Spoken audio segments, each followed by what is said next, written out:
महाभारत युद्ध का सबसे बड़ा पराक्रमी योद्धा एक है, उसका नाम है कर्ण।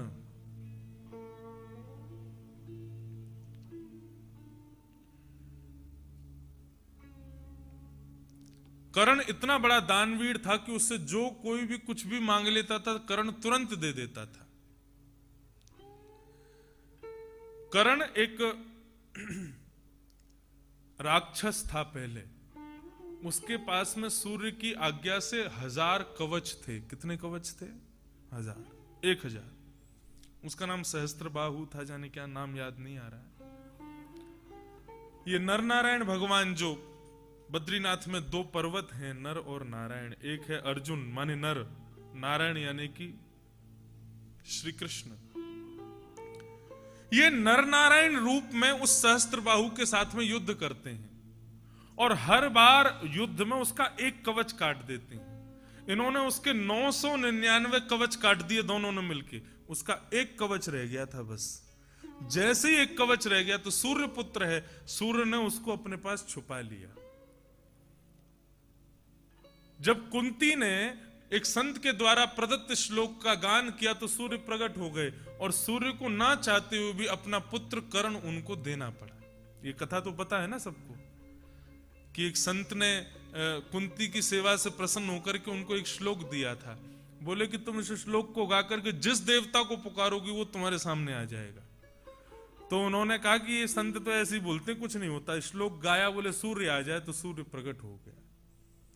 कुंती छोटी सी तो बोली आप चले जाओ, मैं तो ऐसी टेस्ट कर रही थी कि इसमें कुछ है कि नहीं। बोले देवी हम आए हैं और आपको जो श्लोक मिला है उसका ये भाव है कि जिसने बुलाया है उसको कुछ तो देना पड़ेगा, मांग लीजिए क्या चाहिए। बोले मुझे कुछ नहीं चाहिए, आप जाओ। तब सूर्य ने ना चाहते हुए भी अपने पुत्र यानी कि कर्ण, वही सहस्त्र कवच वाला, उसका एक कवच रह गया है, वो कुंती को थमा दिया।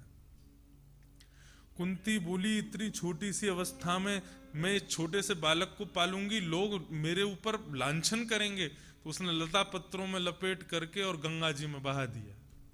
तब एक राधे नाम की कन्या ने कर्ण का पालन पोषण किया और वही बड़ा होकर के कौरवों का मित्र बन गया। लेकिन पुत्र किसका है? कुंती का।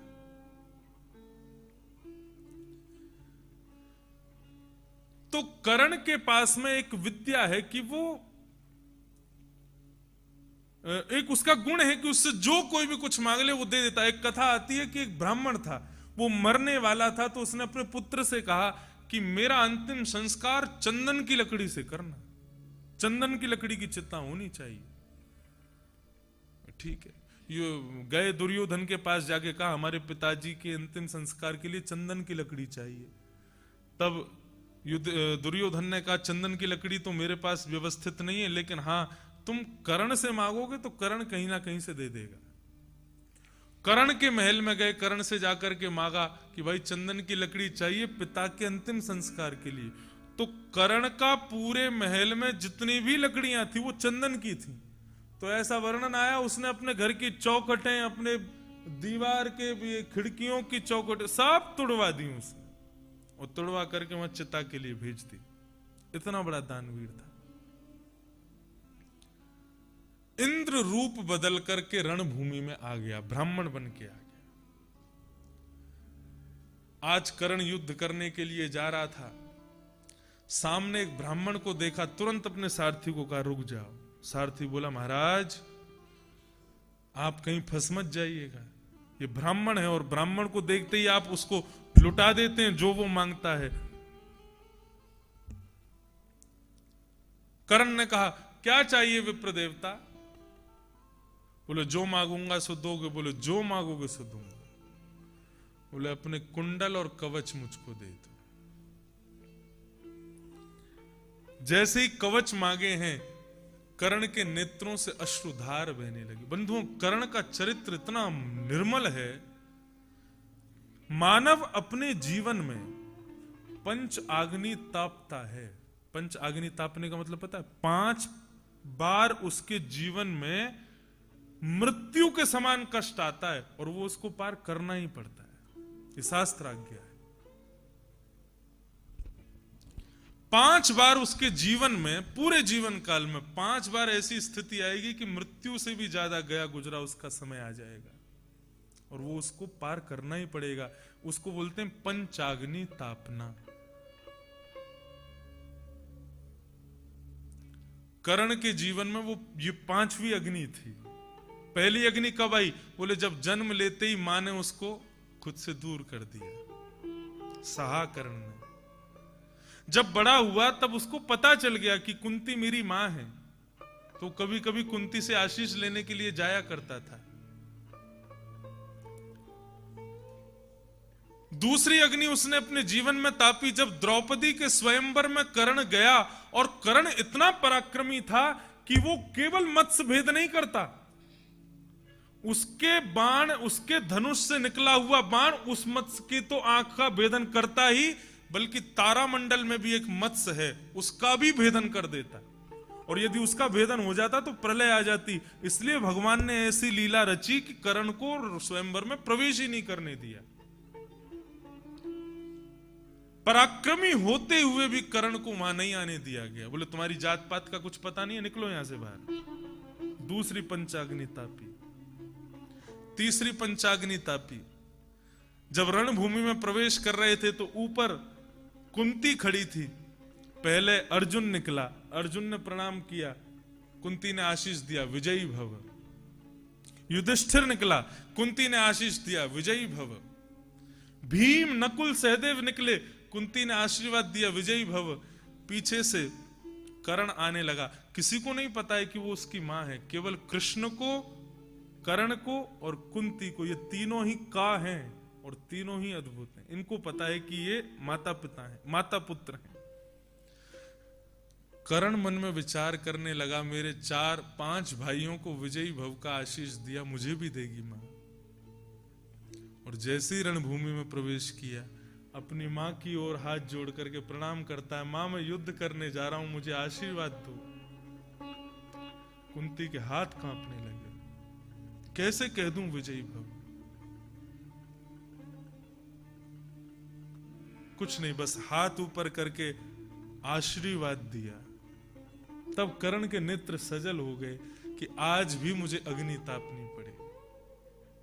मेरी मां ने मुझे विजयी भव का आशीष नहीं दिया। ये कैसा माता पुत्र का प्रेम है।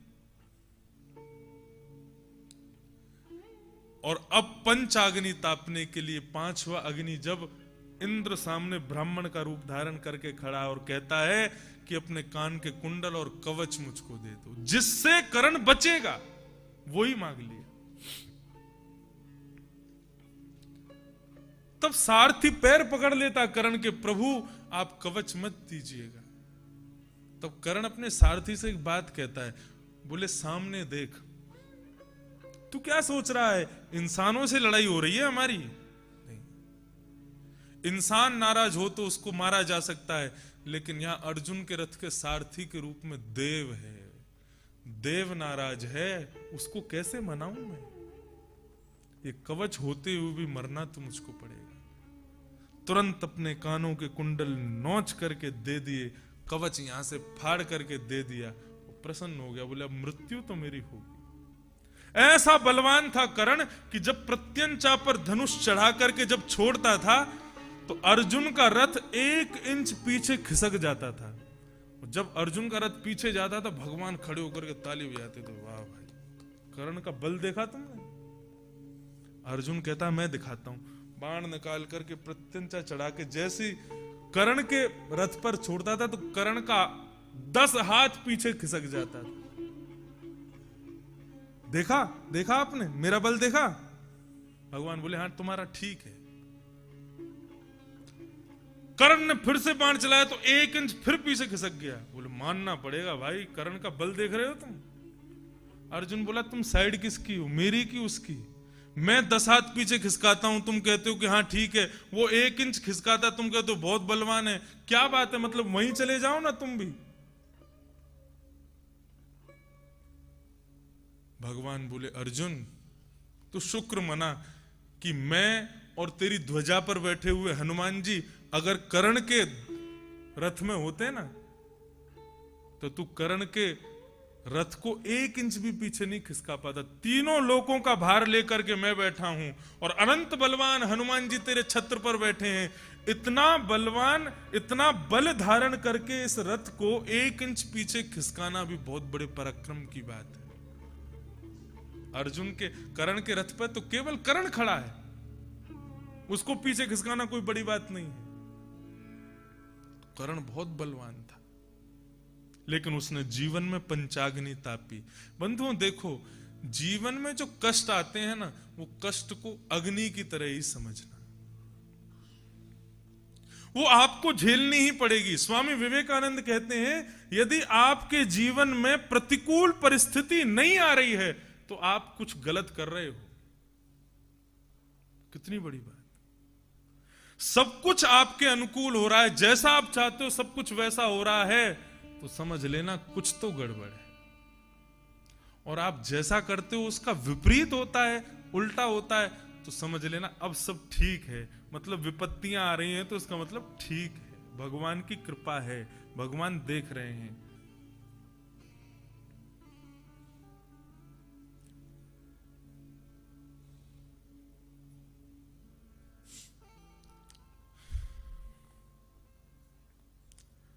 अश्वत्थामा खड़ा है